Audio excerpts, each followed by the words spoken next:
All right, in this video, we're going to talk about my personal set of financial rules that I follow. And these are things I've picked up over the years from mentors or from books that I've read or just other good ideas that I've tried to kind of implement into my life. And so these are 7 that I follow, and there's actually probably a whole bunch more, but these were the only 7 I could come up with. So that's what we're going to go with. And first on the list for me is to have no debt. That's just a rule in our house. And it's taken a while to get there because we actually paid off all of our personal debt. We had about $46,000 worth of debt, got all that paid off. And then we focused on paying off our mortgage. And then we paid off our mortgage. And then we went back into debt and got another mortgage. And take it from me, once you have a paid off mortgage, the amazing feeling that that provides to go back and get a mortgage after that, it's just not a good idea. And so once we got our mortgage paid off again, we decided we are never going back into debt. And even with the business, like I'm choosing not to take on any debt with our business and just really focus on doing things 100% debt free. If you've ever been in a lot of debt yourself and gotten it paid off, you know the feeling of how good it feels. And you also probably know what the Bible talks about the borrower being servant to the lender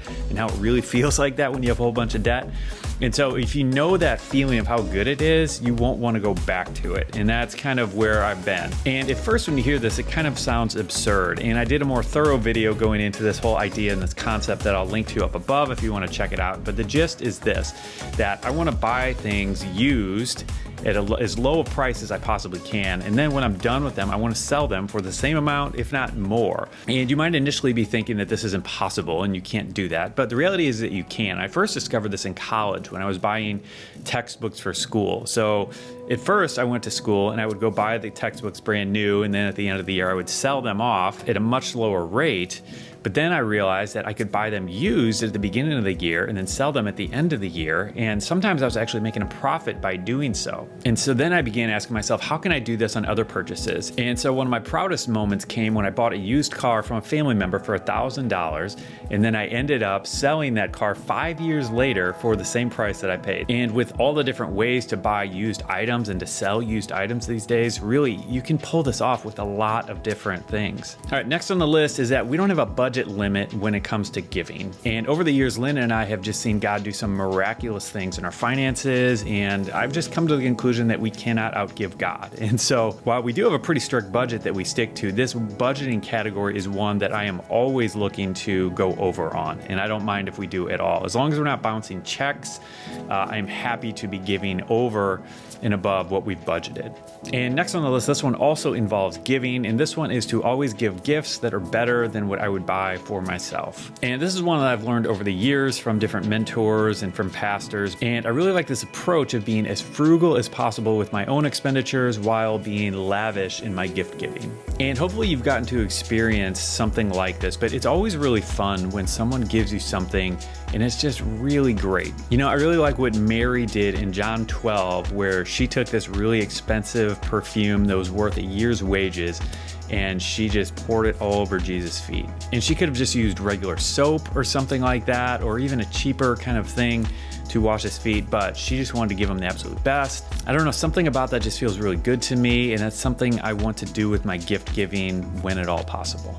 All right, the next rule that we have in our house is to give until it hurts. And I would call this sacrificial giving, or I would call this giving not just out of your surplus. But I've noticed in our lives that God has just continued to stretch us in our giving. And this has been a really, really fun and challenging thing. And the most recent stretch that the Lord has kind of brought us on is to give our age as a percentage of our income. And so currently I'm 38 years old. And so we have been giving 38% of our income. Now, I'm not at all saying that everybody should do that, but this is what the Lord's led us to do. And so everybody has to make up their own mind about what they're supposed to give. This is what the Bible says. And I have a blog post on this. So if you want to find out more about our whole story and how we got to this, you can check that out. But at the end of the day, I think this is one of our most important financial rules, that we are continually trying to stretch ourselves in our giving, even when it hurts and even when it's challenging. You know, and the reason here is that Jesus said it's more blessed to give. And as someone who's had the opportunity to be able to give a lot, like it's been really, really fun. And I can't tell you how blessed it has been to be able to do that.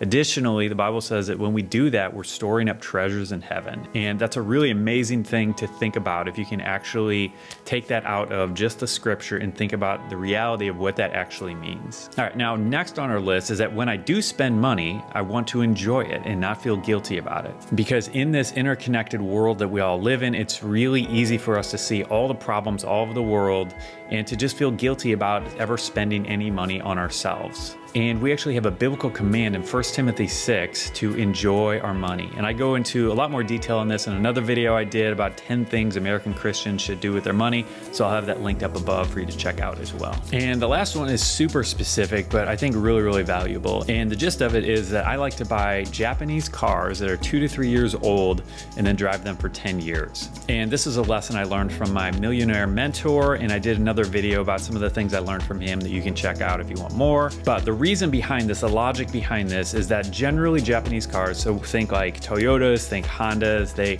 generally hold their value really well. They generally are very reliable and they generally make for a high value car purchase. Now, as far as buying them 2 to 3 years old, the reason behind this is because you lose so much depreciation over those first couple years. I've seen some stats that show that you might lose 30 to 40% of the car value over the first 3 years of ownership. So when I buy a car, I just view it as an opportunity to get like a 25 to 35% discount just by buying a car that's 2 to 3 years old. You know, and in many cases, cars like this still have some new car smell to them, so they can feel very, very new if you buy one that someone is taking care of, and you save yourself a ton of money on depreciation. And the value just goes down and down, and that's why I generally shoot for a 10-year time frame with the cars that I own. And since I've been married, we've done this with at least 2 or 3 of our car purchases, and it has worked out really well so far. Now, being completely honest with you, the last purchase that I bought just last year, I bought a Jeep Wrangler that did not at all kind of fit the criteria here, but I still was trying to get a car that had a lot of that depreciation shaved off. I ended up buying a Jeep Wrangler that was 15 years old, so a whole lot of that depreciation had rubbed off. And back to the previous point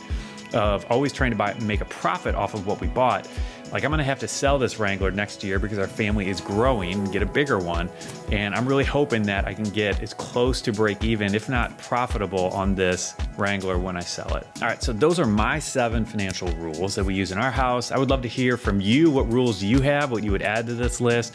So leave that down in the comments below. And if you learned anything, found anything interesting in here, hit the like button to let me know. I'd appreciate that. And if you happen to be new to our channel, I'm Bob Lotich, so nice to meet you.